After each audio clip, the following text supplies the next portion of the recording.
You're about to hear from our own correspondent. We do two versions of the programme, one for the BBC World Service, and this one's a download of the latest edition from BBC Radio 4. It's introduced by Kate Adey. Hello. Today, the spectres of Afghanistan, down from the mountains and threatening more years of blood and battle. How the future of Libya depends upon a scruffy port squeezed between the Sahara and the Mediterranean. The poet, a thorn in the side of Iran's ruling clerics 600 years after his death. And the woman who walked naked around the house in Paris, where today the British ambassador takes afternoon tea. Afghanistan finally has a new president, and the months of wrangling which preceded the swearing-in of Ashraf Ghani have done nothing to reduce the size of his to-do list. He needs to breathe new life into a stagnant economy and tackle the widespread corruption in his country.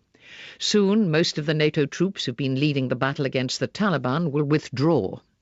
Mr. Ghani says he plans to resolve the conflict through peaceful means, but it's not clear whether he'll inject fresh urgency into talks with the insurgents, which so far have got nowhere. Fergal Keane in Kabul says these are formidable challenges for the new leader. It was, I calculated, 19 years ago precisely since I last set foot in the city. It was October 1995. There was the same azure sky, the dry air that chapped the lips, the wind starting to turn cold and whipping dust into funnels that raced across the bombed-out suburbs. Driving out the Darlaman Road back in 1995, I wrote the following lines for this programme. On either side of us was a wasteland of demolished buildings and rusting vehicles.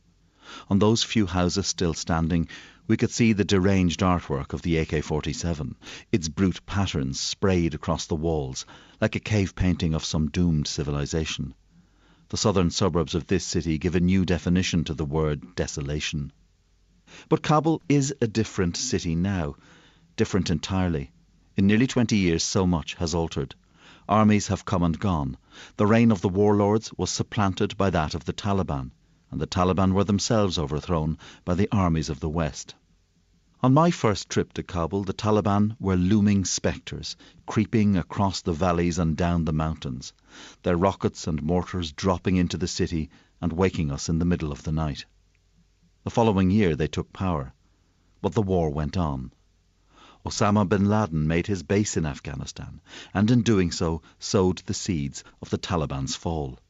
The Americans and their allies invaded and drove them from power in Kabul and back to the mountains and deserts. But in Kabul today, all these long years of blood and battle later, they are still present. They're spectres again, flitting through the now bustling markets and crowded streets, shading the present and threatening the future. In the lobby of the Serena Hotel in Kabul, after you've been searched twice and your luggage has been sniffed by bomb-detecting dogs, there is a cooling fruit juice and hot towel. And then, while checking in, you notice the armed guards in flak jackets. In the evenings as you eat, they drift along the corridors, automatic rifles at the ready. This is because, just over 6 months ago, the Taliban infiltrated the hotel and killed 9 people, including a mother and 2 of her children. She'd begged the gunmen to spare the children. In the few days I recently spent in Kabul, the Taliban attacked a NATO convoy, they killed 2 people after sticking a bomb under a car, they murdered the governor of Nadali in Helmand, where 453 British troops died in the battle against the Taliban. Yet Kabul isn't the utterly brutalised city of 1995.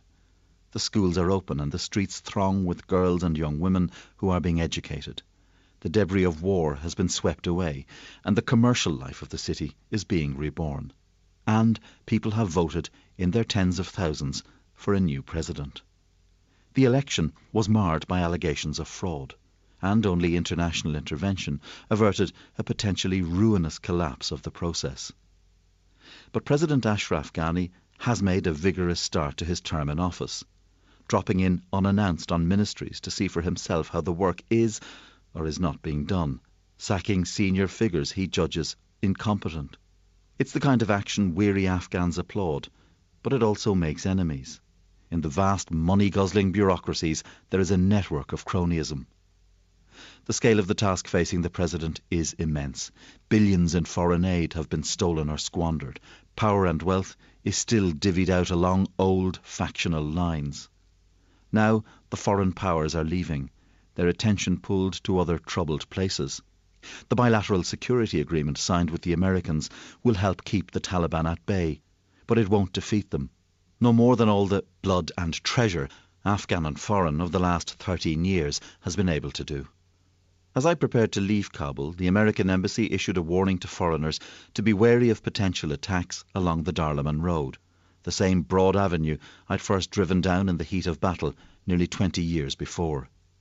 The road itself seemed a metaphor for the city of the present, the appearance of normality, the bustle of life imbued with a certain hope.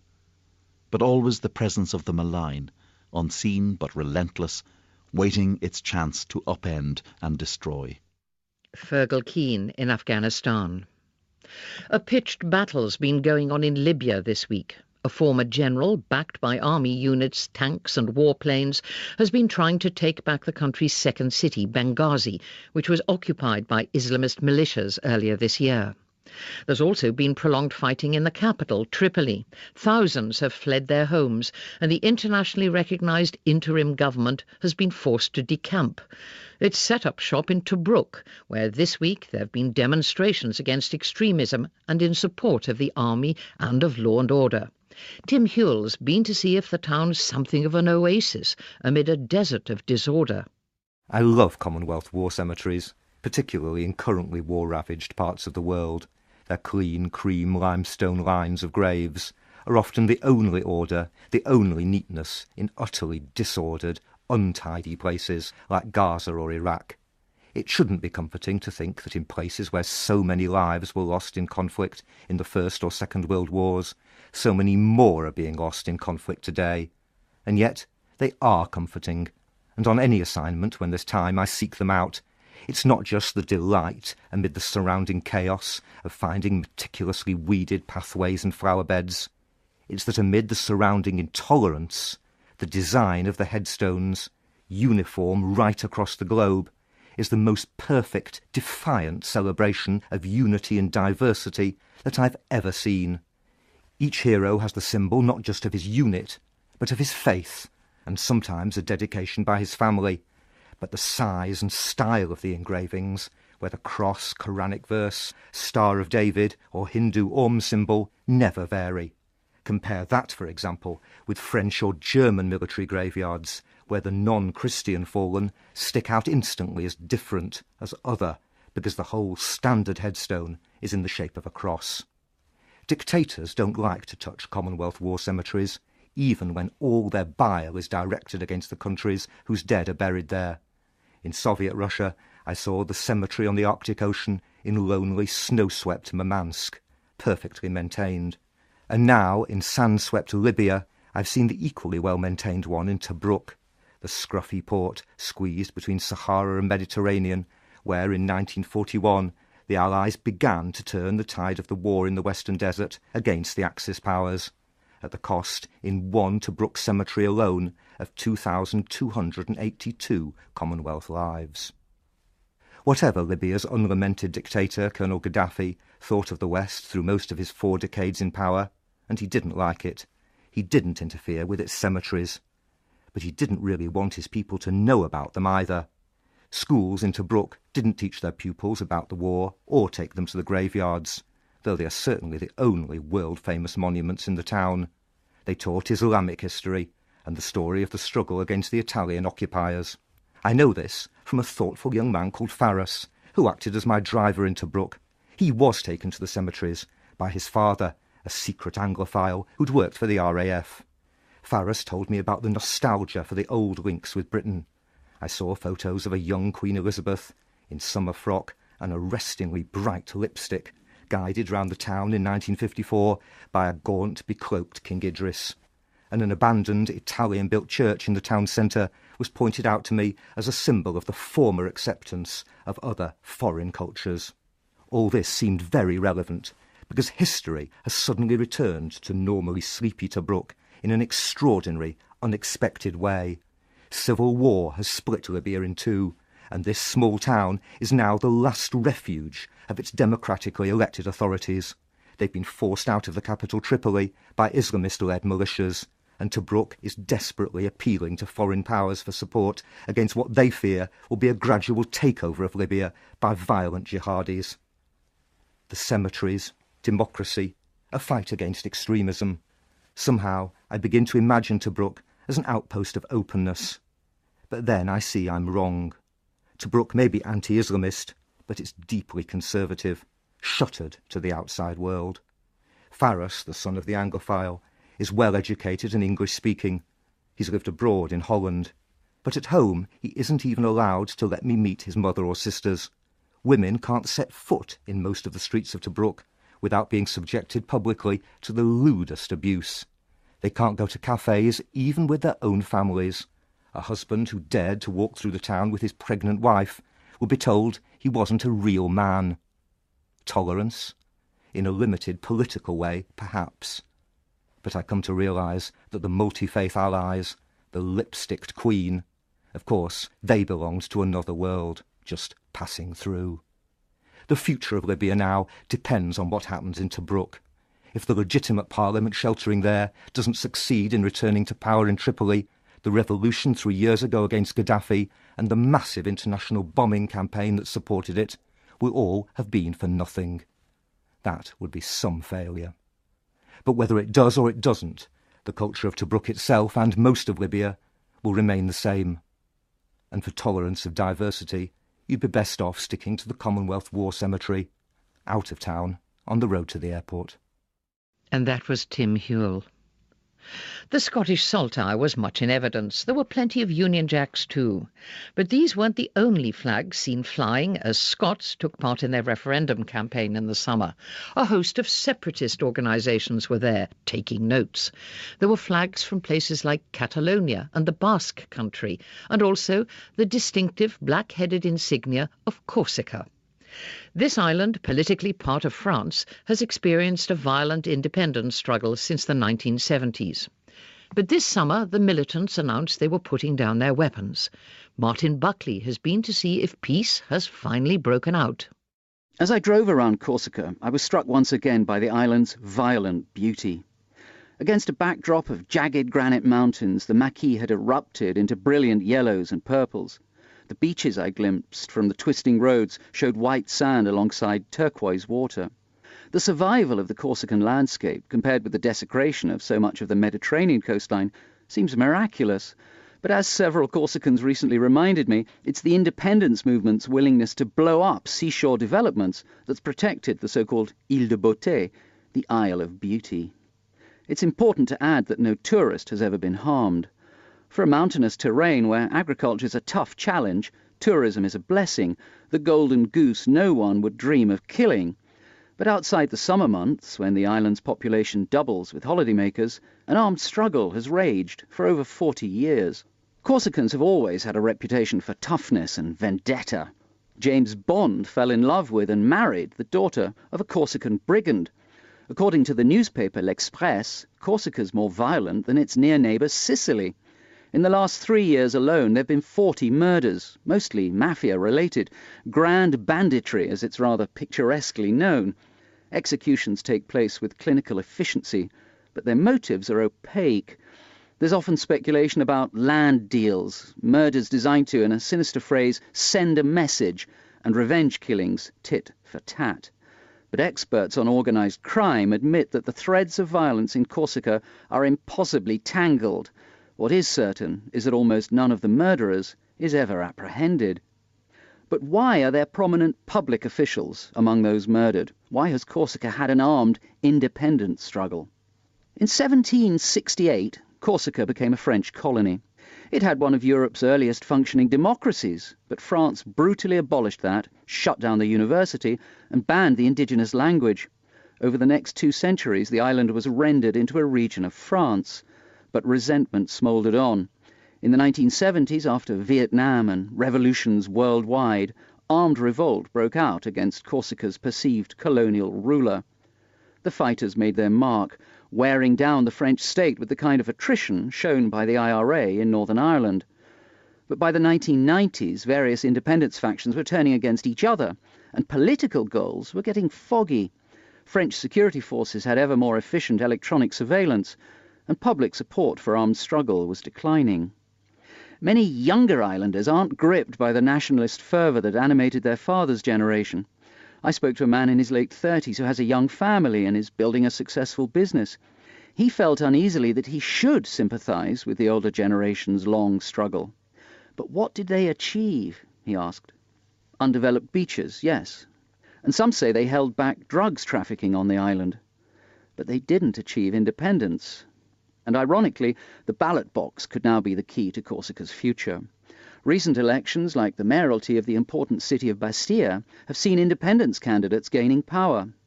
Why fight a traumatic clandestine war if you can get what you want by legitimate means? So not everyone was surprised when, in June, the movement called FLNC, or National Front for the Liberation of Corsica, unexpectedly announced it was downing arms. Few islanders I met still dream of a genuinely independent Corsica. Indeed, many believe that transnational institutions like the European Union make nationhood increasingly irrelevant. The Scottish referendum excited much interest in Corsica and admiration for British political pragmatism. But all many Corsicans now hope for is increased autonomy, more control over their language, and a halt to the land speculation that's pushing property values beyond the reach of ordinary islanders. Many also want a halt to immigration. What the Corsican National Front called for when it declared its ceasefire was a response from the French state. But so far, there are few signs of movement from François Hollande's socialist government. In Northern Ireland, arms were eventually put out of commission, destroyed in a process overseen by a neutral Canadian general. When I mentioned this to an elderly independence supporter, he laughed out loud. "We might lay down our arms," he told me, "but Corsicans will never abandon their weapons. And if Paris doesn't budge," he warned, "then Corsican frustration will lead to more violence, worse than ever before." Many former independence leaders disagree. They feel Corsica's moving inevitably towards a new, non-violent phase. But the Island of Beauty is also an island of passionate emotions, and its militants' weapons are very far from being out of commission. Martin Buckley. Talks aimed at striking a final deal on Iran's nuclear program are underway in Vienna. US officials believe an agreement can be reached by the deadline of November the 24th. The West fears Iran's uranium enrichment program could be used to make nuclear weapons. Tehran insists it's entirely peaceful. There are some inside Iran who believe a deal on this issue after years of tension could lead to a lasting rapprochement with the West. In the meantime, as Diana Dark's been finding out, there's comfort to be had from the verses of a 14th century poet. In Iran, they say, there are two books in every household, the Quran and Hafiz. One is read, the other is not. To understand why, you need do no more than join the millions who regularly throng the tomb of Hafiz, 14th century poet of Shiraz and Iran's national hero, as I did one recent afternoon. The atmosphere was buzzing, happy and relaxed, Iran at its best. Day and night the tomb, raised up on a beautifully decorated dais, surrounded by its own fragrant rose gardens, water channels and orange trees, is crowded with devotees, stroking his alabaster sarcophagus, declaiming his verses, relishing his clever plays on words. Hafiz represents all the rich complexities of the Iranian identity. His brilliant use of metaphors in their native Farsi language unites them. But there is another reason the tomb is so popular. In today's Islamic Republic, it is hard to express resistance to the powers that be. The ruling clerical elite has consolidated its grip on power. It uses the rhetoric of revolution while crushing opposition. President Rouhani's smiling face has projected a new image outside the country, but inside everyone tells me things are worse. More oppression and more executions than ever before. But dissent can be displayed in subtle ways. Thanks to Hafiz, Shiraz is Iran's most liberal city. Women's fashion is the giveaway, affecting the whole mood of the place. While women are obliged by law to cover themselves from head to toe, in Shiraz the women dress almost outrageously by Islamic standards. The compulsory headscarf is highly coloured and worn dangling precariously from the back of the head, hardly covering any hair at all. The young sport tight black leggings, topped by close-fitting, slinky minicoats, each one daring the next to raise the hemline further. Far from concealing the feminine curves, as the rules dictate, the outfits flaunt them, and the lively groups, both young and old, men and women, mix freely, laughing and chatting together. This is Iran at its least compliant, a far cry from the religious conservatism the establishment seeks to impose on its population. A famous actor arrives to pay his respects and is mobbed, Hollywood-style, by adoring fans. As the sun disappears from the sky and the illuminations come on round the tomb, the atmosphere becomes ever more festive. People start singing and reciting their favourite poems. Children dangle their feet in the pools, giggling and soaking up their parents' infectious high spirits. The scene conceals the paradoxes of Iran, for thanks to the mullah's policy of education for all, there are some surprising changes afoot in Iranian society. More women than men now graduate from university. The birth rate has dropped so dramatically to just one child per family that the clerics have introduced financial incentives for couples to breed more. Most refuse, saying it is still too expensive to have more than one child. While the West remains obsessed with Iran's nuclear enrichment, it is an open secret that the well-connected clerics and businessmen enrich themselves through sanctions busting. When I hesitate over buying a Persian rug through lack of cash, knowing Western credit cards are banned from use inside Iran, the carpet dealer pooh-poohs my concerns and simply rings a friend in Dubai to seal the transaction. Unfortunately for the mullahs, the mystic poetry of Hafiz, besides lauding the joys of love and wine, also targeted religious hypocrisy. Preachers who display their piety in prayer and pulpit, he wrote 600 years ago, behave differently when they're alone. Why do those who demand repentance do so little of it? Bans apply to many things in Iran, including the BBC, yet the BBC's Farsi is the most watched TV channel here. Facebook, Twitter, Google+, and Instagram are all officially blocked. President Rouhani is calling for internet restrictions to be eased, but the last word on such matters rests with the supreme leader, who is so far unrelenting. Small wonder the people of Iran comfort themselves with the poetry of Hafiz. Even the mullahs cannot ban their own national poet.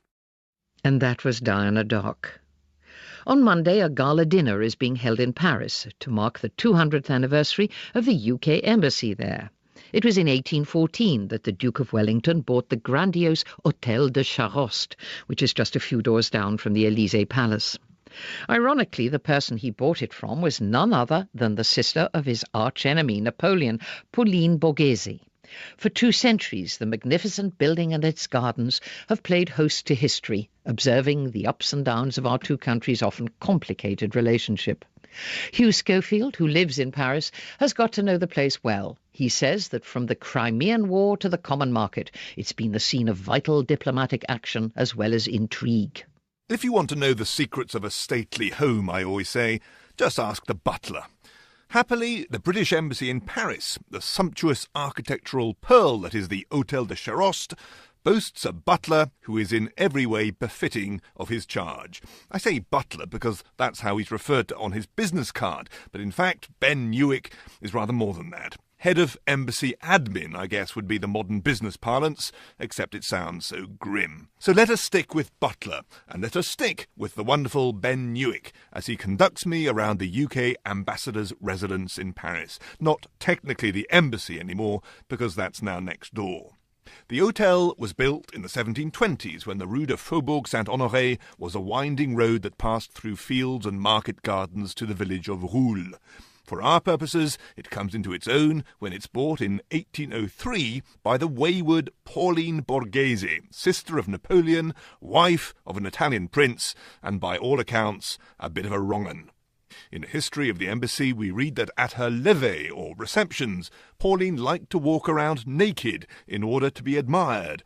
A magnificent black man carried her into and out of her bath, and if she felt cold, she warmed her feet in the décolleté, that's bosoms, to you and me, of a lady-in-waiting lying on the floor.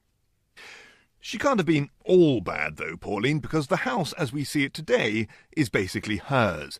Much of the furniture, Empire style, is what she acquired, as are the silk damasks on the walls. In one room, next to a bed that was later slept in by both Edward VII and the Queen Mother, there's a stunning framed mirror known as a psyche. I can just imagine the narcissistic Pauline twisting round to get a rear glimpse of her own stunning frame. Napoleon himself used to come to the house to have assignations with one of Pauline's ladies, a certain Madame de Matisse. He came in by the garden, and they made love somewhere near where the current ambassador and his wife liked to take their tea. Time is too short to describe the beauty of the Hôtel de Chérost. Suffice to say that in all its wonderful salons, the marbled hall, the ballroom, the state dining room, the Duff Cooper library, it combines the elegance of classical French design with the warmth and the comfort of the British feel. One quirky factoid is that the writer Somerset Maugham was born in an upstairs room. In the early 1870s, after France had just been beaten in war by the Prussians, there was talk of a new law imposing French citizenship on anyone born on French soil in order to secure manpower for the future war of revenge. Well-connected Brits, like Somerset Maugham's parents, could have babies delivered at the embassy so as to avoid the dreadful fate of being forcibly made to be French. A few weeks later, there was another rite of passage. The American beauty, Jenny Jerome, married Lord Randolph Churchill, conceiving at roughly the same time their son Winston, who was born 7 months later. And so Ben's tales roll on. Here's a lock of hair of Napoleon. Next to it, here's a lock of hair of Wellington. Did you know that according to British etiquette, cutlery has to be laid face up, i.e., fork prongs in the air, but in France it's vice versa, prongs down. It causes no end of raised eyebrows with some of the guests. And today, the current ambassador, Sir Peter Ricketts, lives in a modest flat in a small part of the building. It's a blessed relief for everyone, says Ben. At last, the ambassador's got a kitchen of his own and doesn't have to summon the staff for a boiled egg. And I suppose that's the point, really. The hotel is a magnificent building, but it's no longer in any meaningful sense a residence. What it is a constantly functioning part of Britain's diplomatic machine. Last year there were 500 separate events here promoting trade, educational links, culture. Just the day I was being shown around, there was a talk in the evening on the 1919 Versailles Peace Conference given by the historian Margaret Macmillan, and earlier the gardens had played host to the launch of the new Jaguar Land Rover. The lawn had been crawling with British car executives. I wonder if any of them caught a glimpse of a little man in uniform sneaking through the bushes on his way to faire l'amour avec Madame de Matisse in the gallery of the glorious Hôtel de Chérost. Hugh Schofield there, uncovering the secrets of our man's residence in Paris and bringing this edition to a close. More correspondence stories on Thursday and Saturday of next week. I hope you'll join us. Goodbye. So far have got nowhere. Fergal Keane in Kabul says these are formidable challenges for the new leader. It was, I calculated, 19 years ago precisely since I last set foot in the city. It was October 1995. There was the same azure sky, the dry air that chapped the lips, the wind starting to turn cold and whipping dust into funnels that raced across the bombed-out suburbs. Driving out the Darlaman Road back in 1995, I wrote the following lines for this programme. On either side of us was a wasteland of demolished buildings and rusting vehicles. On those few houses still standing, we could see the deranged artwork of the AK-47, its brute patterns sprayed across the walls, like a cave painting of some doomed civilization. The southern suburbs of this city give a new definition to the word desolation. But Kabul is a different city now. Different entirely. In nearly 20 years so much has altered. Armies have come and gone. The reign of the warlords was supplanted by that of the Taliban, and the Taliban were themselves overthrown by the armies of the West. On my first trip to Kabul, the Taliban were looming spectres, creeping across the valleys and down the mountains, their rockets and mortars dropping into the city and waking us in the middle of the night. The following year they took power, but the war went on. Osama bin Laden made his base in Afghanistan, and in doing so sowed the seeds of the Taliban's fall. The Americans and their allies invaded and drove them from power in Kabul and back to the mountains and deserts. But in Kabul today, all these long years of blood and battle later, They are still present. They're spectres again, flitting through the now bustling markets and crowded streets. House in Paris, where today the British ambassador takes afternoon tea. Afghanistan finally has a new president, and the months of wrangling which preceded the swearing-in of Ashraf Ghani have done nothing to reduce the size of his to-do list. He needs to breathe new life into a stagnant economy and tackle the widespread corruption in his country. Soon, most of the NATO troops who've been leading the battle against the Taliban will withdraw. Mr. Ghani says he plans to resolve the conflict through peaceful means, but it's not clear whether he'll inject fresh urgency into talks with the insurgents, which... You're about to hear from our own correspondent. We do two versions of the programme, one for the BBC World Service, and this one's a download of the latest edition from BBC Radio 4. It's introduced by Kate Adey. Hello. Today, the spectres of Afghanistan, down from the mountains and threatening more years of blood and battle. How the future of Libya depends upon a scruffy port squeezed between the Sahara and the Mediterranean. The poet, a thorn in the side of Iran's ruling clerics 600 years after his death. And the woman who walked naked around the house